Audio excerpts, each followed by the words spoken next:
Hey everyone, welcome back. I've been using the Galaxy S26 Ultra as my daily phone for about a week now. Instead of a traditional review, I want to walk you through 10 things that actually stood out, both the good and the not so great.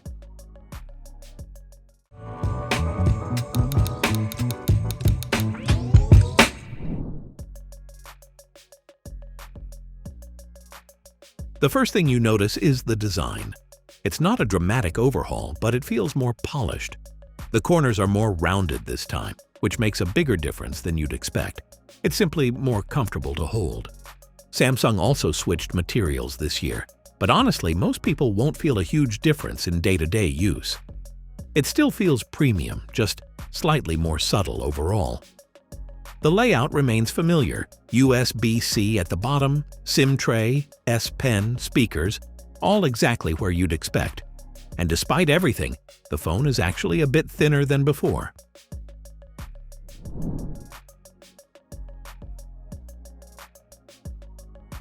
There's been a lot of talk about the display, and honestly, it's overblown. Yes, technically it's an 8-bit panel with a 10-bit pipeline, but in real-world use, it looks fantastic. Colors are vibrant, viewing angles are solid, and brightness gets seriously high, around 2,600 nits outdoors.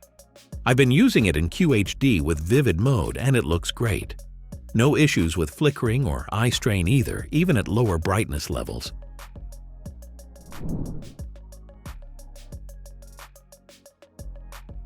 This is one of the standout features this year.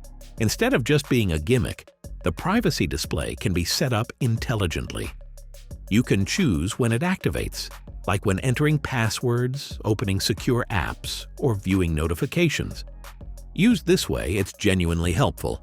It only hides sensitive parts of the screen instead of dimming everything. There is a full privacy mode too, but it noticeably affects brightness and color, so it's not something you'll want on all the time.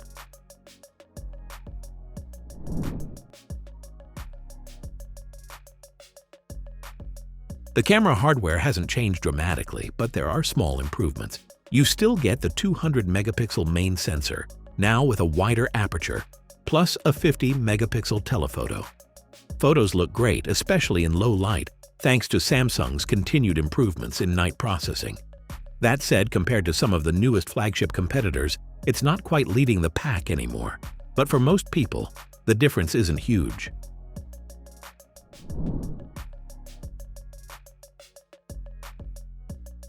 Samsung continues to offer one of the most complete camera apps out there. You've got 8K recording, RAW video, log support, and pro-level tools like zebra patterns and false color. If you're into video, this is still one of the most flexible setups on any smartphone.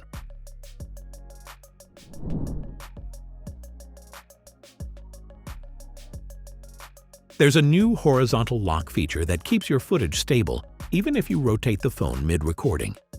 It's surprisingly effective. Even when spinning the phone around, the footage stays steady. It does reduce resolution slightly, but for casual shooting or action clips, it's incredibly useful.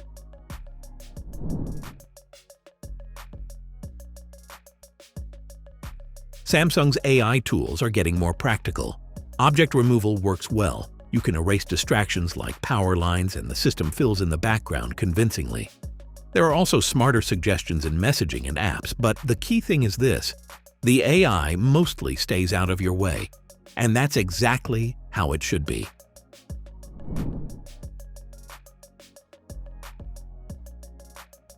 The battery size hasn't increased, but efficiency has improved. In real use, getting through a full day is easy, even with the display set to QHD. Standby time is excellent, and screen-on time falls comfortably in the 6 to 8 hour range with mixed usage.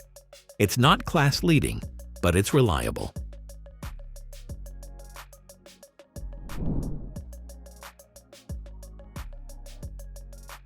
At this point, performance isn't something you think about, and that's a good thing. With up to 16 gigabytes of RAM and the latest processor, everything feels instant. Apps open quickly, multitasking is smooth, and the 120Hz display keeps everything fluid. Honestly, it feels just as smooth, if not smoother, than anything else out there right now.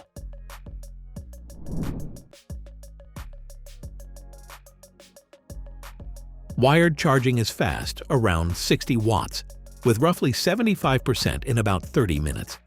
Wireless charging is also supported, including newer standards. But here's the catch. You'll need a compatible case to get the fastest magnetic wireless speeds. And no, the charger isn't included in the box. So, should you upgrade? If you're using last year's model, probably not. The experience is very similar and most of the improvements are incremental. But if you're coming from an older phone or switching ecosystems, this is still one of the most complete Android flagships you can buy. It's fast, polished, highly customizable, and now supported with up to 7 years of updates. The only real downside? The cameras are starting to feel a step behind the very best. That's been my experience with the Galaxy S26 Ultra so far. I'll keep using it as my main Android device and update you if anything changes. If you're interested, check out the links below for current deals and trade-in offers. And as always, thanks for watching. I'll see you in the next one.